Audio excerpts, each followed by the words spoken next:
What's going on, everyone? It's Mike back again, and this is your match preview. It's Everton against Doncaster at Goodison Park.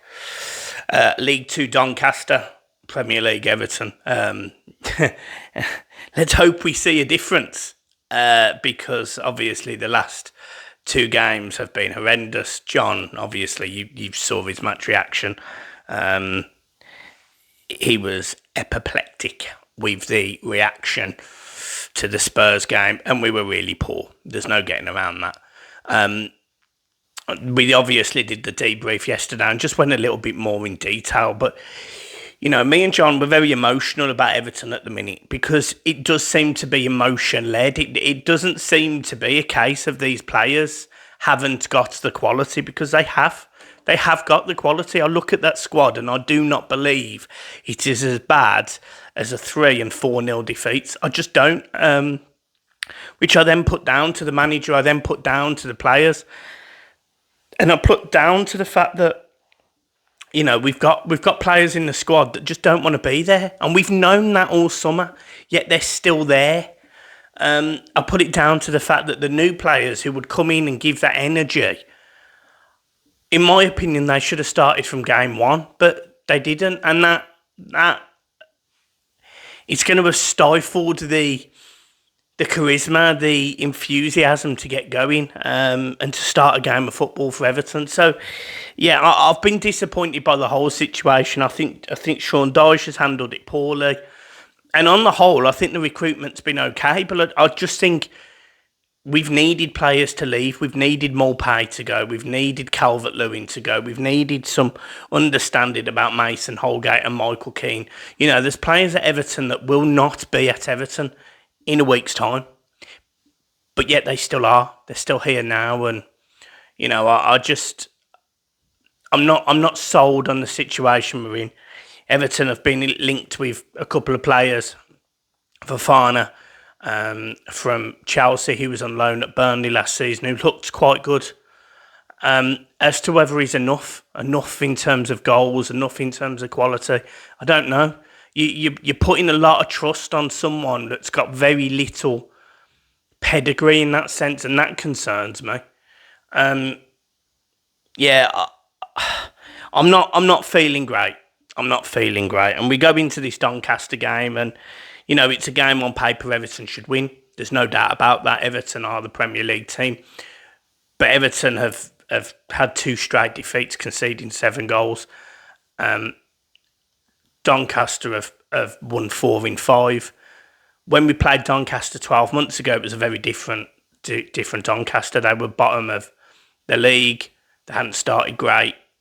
And actually, they looked like they were going to go down. They managed to turn it round. And, you know, Everton being the home game, you know, under the lights, I think there'll be some energy. There'll be fans that want us to get going, and there'll be excitement to see some of the younger players and new players, because I'm sure, you know, players like Jake O'Brien will start. I'm sure players like Harrison Armstrong probably deserves a start for the senior Everton team. He's really impressed me, and he's clearly a player that Dyche likes. Dixon will start because he'll need to keep going. He'll need that momentum.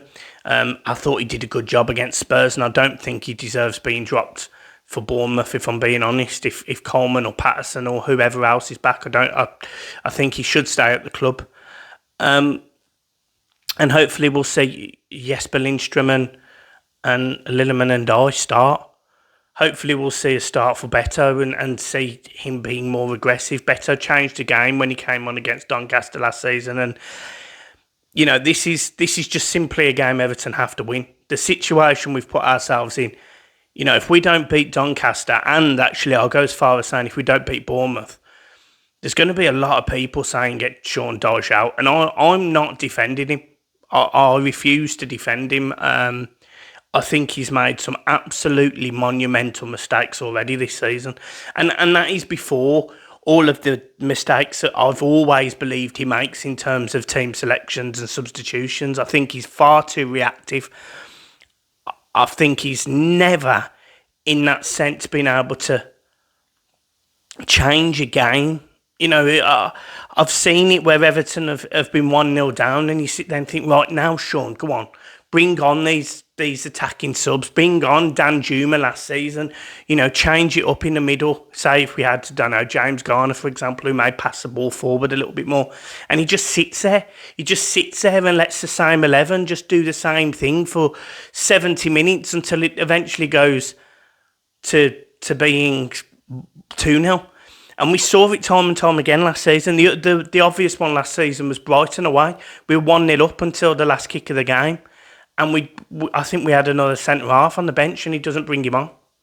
I think the 1-1 against Brighton at our place as well last season, that was another one. They're just two examples. And there's loads of examples of this. There's absolutely loads. And I really was hoping that Dyche, with more attacking options, would be a little bit more better when it comes to substitutions, and he's not. He's not. This is also frustratingly, this Doncaster game, if you're going to give Dele Alli a contract, you do it for this game.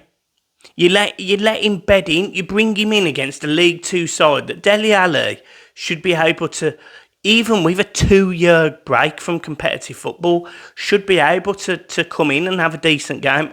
Now, I don't know the reasons, and if there's reasons behind the scenes, fair enough, I don't know. But this is the sort of game that Dele Alli could have come into and could have just got minutes, 45 minutes. But yet, he's not signed for us, and I think the deadline's now gone. So, I don't know. Yeah, it's frustrating, but yeah, what I do know is Everton need to go into this game all guns blazing. Everton need to win this game comfortably, and Everton need to prove to the fans that they do care. And this is the perfect game to do it. Everton, based on the first 10 games of the Premier League, have got the easiest running based on percentage teams, and there's a stats that bring it out. But Everton, on paper, have the 10 first easiest games, but 2 of those games, the difficult games, have been and gone.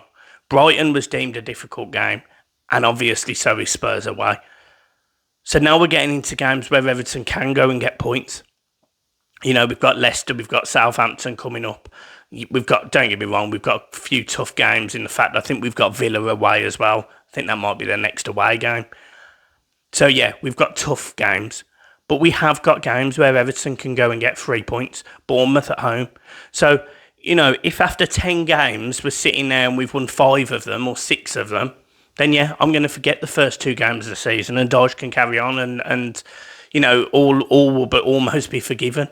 But I'm certainly not going to sit here and defend Dyche. I'm not going to defend the players. I'm not going to defend anything because I think they're letting us down. Now, there's been some comments made in train stations, Houston, I think it was, by very angry Evertonians. And again, I'm not sitting here saying I agree with the language because I don't agree with just standing at someone and just going, you're and all sorts of horrible things. I don't think that's constructive. But I definitely think fans should be able to speak to players. And we see this. We saw it with AC Milan. We saw Ultras talking to players like Giroud, and I think it was Rafael Leao, for example. And we saw it in Germany. I think it was it Hertha Berlin before they went down? And Damsgaard, I think they're called. We've seen their Ultras, their fans, literally in the stand with a microphone talking to the players. And sort of reaffirming the feeling of being a fan for that club and what it means to be a player for that club. You don't see it in Premier League teams. And actually, I'd argue that the distance between players and fans now have got further away. And I get it because of the abuse and social media and all of that stuff. I do get it. But I also do think that clubs should have a way where normal fans, match-going fans, can speak to players and actually say, you haven't been good enough today. Can you please look at doing this, or can you fix it? Because we also have, and what managers tend to forget about fans is we have an unobjective view. And I mean that why we don't see them in training. We don't see players in there, coming in at 11 o'clock, 12 o'clock, whenever training is, and doing them sessions and looking fantastic, and then going into Saturday absolutely blowing because they've put it all into 5 days worth of training and they're dead for the games or whatever it is. whatever excuses are made, you've got to be able, as a fan, to say, do you know what? You've got so much space on that left-hand side, Harrison. If no one's talking to you there, go down the channel and whip the ball in. Or Harrison, look at that gap there that you could run into and maybe have the fullback overlap. It's little things like that a manager on eye level won't see, but an average fan who is sitting slightly higher in the stand will see. I've always been a big advocate for coaches being sat in stands around the stadium so we can feed back to a manager and say, there's so much space in the centre of the park, or there's so much space over here. And I know these guys are paid hundreds of thousands of pounds, millions of pounds, whatever it is. But that doesn't mean our opinion's wrong. And that's the bit that I've struggled with on this. So yeah, I condone what happened at Euston. I do. I don't agree with it.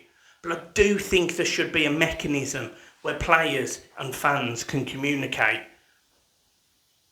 more effectively, because all that fan was really doing was sharing his frustration in the wrong way, but he was sharing his frustration.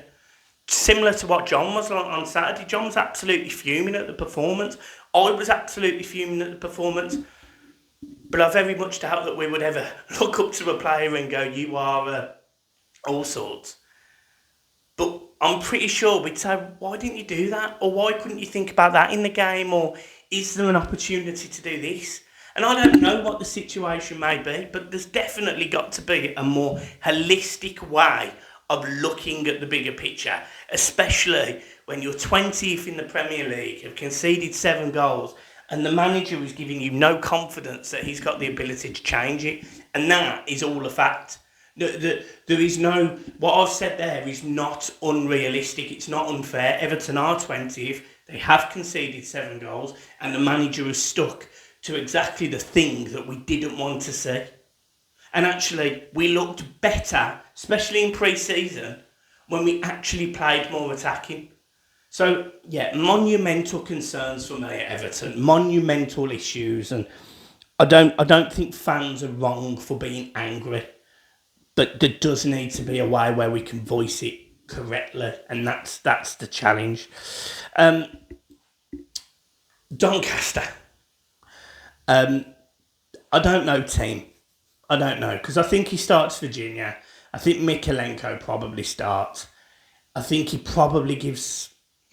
If Holgate's going to leave, because I suspect it'll be Holgate over Michael Keane, I'd be surprised if Holgate starts. But, yeah, let's go with Michael Keane and Jacob Bryan and Dixon. That's my back four. I still think he'll start Tim. So I think Tim will start. It would not surprise me if he plays alongside, and I know some people might doubt this, but it wouldn't surprise me if he does start Harrison Armstrong, or maybe he plays Garner alongside one of those two. Either or. I think he starts Lilliman and Dyche. I think he starts Jesper Lindstrom. I think he starts Beto. And he probably does start Dwight McNeil, and he probably plays Lilliman and Dyche as the number 10. I don't think you'll see Mulpay. I don't think you'll see Calvert-Lewin, and I don't think you'll see probably Holgate. I just don't see the point. If they're going, they're going. And in terms of rumours, yeah, Newcastle apparently is still interested in Calvert-Lewin. Fine, to work out some form of deal for him then. Apparently, there's interest from Italy, from Beto still. So, if you're going to lose both of them, plus Mulpay, you need to bring in a striker, if not two. So, we'll see. And then Mason Holgate. Mason Holgate is attractive interest from Ajax, but he's also attracting interest from the Championship. And I think it was Germany that I was reading as well. So, there is players that will be leaving Everton. It's just whether Everton go and invest. And as always, as of right now, there is still this concern over Branthwaite because we have not seen him in pre-season. Yes, we know he's had an operation, but that doesn't stop people signing him. He's not cup-tied for this competition. I don't know. I don't know whether I'm still slightly concerned at that as well. We will see. So yeah, I think deadline day ends Friday. So yeah, we will be doing sort of a video at some point during deadline day to talk about what's going on. And if it's a good deadline day, we'll do a reaction to it. But I doubt it will be. I'm not infused and I'm not excited. But we will see. Yeah, guys, make sure you hit the like and subscribe button. You have done in your hundreds lately. So thank you ever so much. And make sure you continue to subscribe. There will be a match reaction straight after the game tomorrow. It will be recorded from Goodison. And if you do see me, make sure you come and say hello. If you see John, make sure you come and say hello. And we look forward to seeing you. And yeah, up the toffees. Peace.